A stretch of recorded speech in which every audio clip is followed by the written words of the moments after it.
A mystic is a person throughout history who they've said has an access or a link to the world that others can't see, whether it's a spiritual link, an intuitive link, a physical link.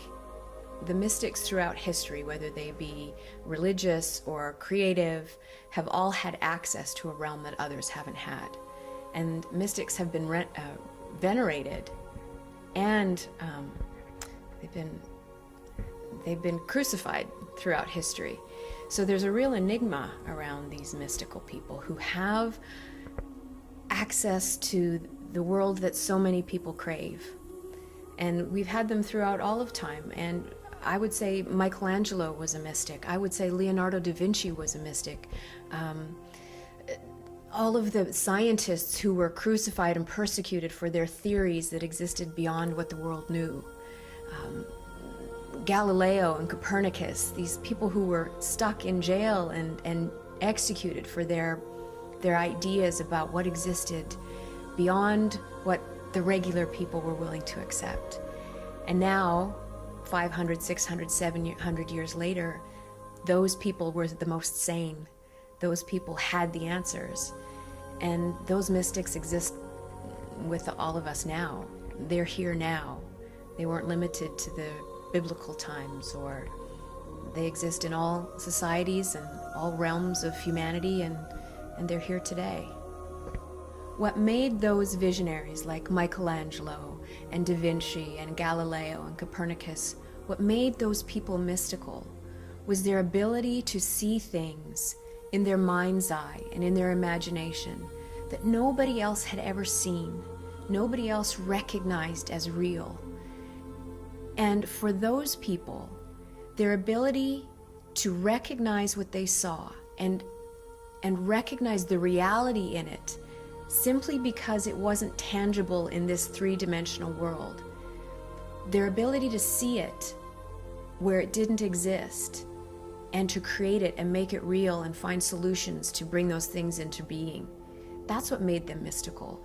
A mystic is somebody who can, with courage, dive into things that nobody else has ever seen and bring information back to nourish the world and to influence and heal the world. Those people had to have great courage, and oftentimes they paid the greatest price. They paid for their mystical vision with their lives oftentimes, because so many people were afraid of the information that they brought back. Leonardo da Vinci, who 500 years ago drew albums of inventions, the helicopter, I can't even really specifically, but specifically the helicopter and multitudes of others, 500 years before anybody else could have possibly imagined that. And the people who saw those illustrations thought they were folly, thought they were sheer imagination, and there was no way in heaven that those things would ever be created. But what was it in Leonardo da Vinci's connection between his heart, his mind, and his spirit that allowed him to tap into those visions 500 years before they were ever considered possible, 400 years before the Wright brothers ever flew? What access did he have? He had an open heart, he had an open mind, and he had a vivid and massive imagination. And he knew he was tapped into an intelligence that existed beyond what he could create with his hands. He knew it in his bones. And in his trying to explain it and share it with others, oftentimes he was ostracized or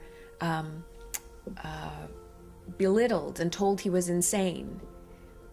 But he had a key, and that's what the mystics have, is the ability to step out of what we know with our head, that limited linear thinking that the three-dimensional world is all there is. And we have the ability to step out of that. And beyond our little box that is our mind, there exists a realm of endless information and endless creativity. And he had a wonderful ability, as a lot of them did, whether, again, it was the spiritual mystics or the artistic mystics, to tap into that intelligence and make it real. And I believe if Da Vinci were alive now, he'd be tapping into things that are 500 years in the future for us. he was that open and that receptive, and he knew it was a capability for all of us. What keeps us from being a modern mystic is very, very simple. It's fear. And we've been told since we were children, it's been indoctrinated into us that this three-dimensional world that we see is all there is. And we believe that. But if you remember when you were a child, your imagination was wide open. You believed you could fly. You believed you were a superhero. You believed you could melt metal with your eyes. You could talk to angels. You had imaginary friends. The possibilities that existed for us as children were wide open. Children are mystical. All you need to do is watch them play. But it's taught out of us. It's indoctrinated out of us that this is all there is. And if this is all you can see, you'd better face reality. And we believe it. And gradually our vision starts to close. And everything that we knew when we were young and when we were fresh on this earth and we knew that things existed beyond it, gradually that lens starts to tighten. And we don't see the stuff anymore. Because God forbid we challenge what the wise people in our society tell us is true. And it's the people with great courage, the modern mystics, who are willing to challenge that and say, no, there is far more than what you see. It just requires great courage to do it. And I think that's what mystics is about. It's giving people the courage to learn the information, to hear what other people have seen, to experience it so that they can develop the courage for themselves. That's really the mission of modern mystics, is to ask you, do you believe? And if you do, great. Do you have the courage to honor now what you know? And if you do, your life will never be the same again.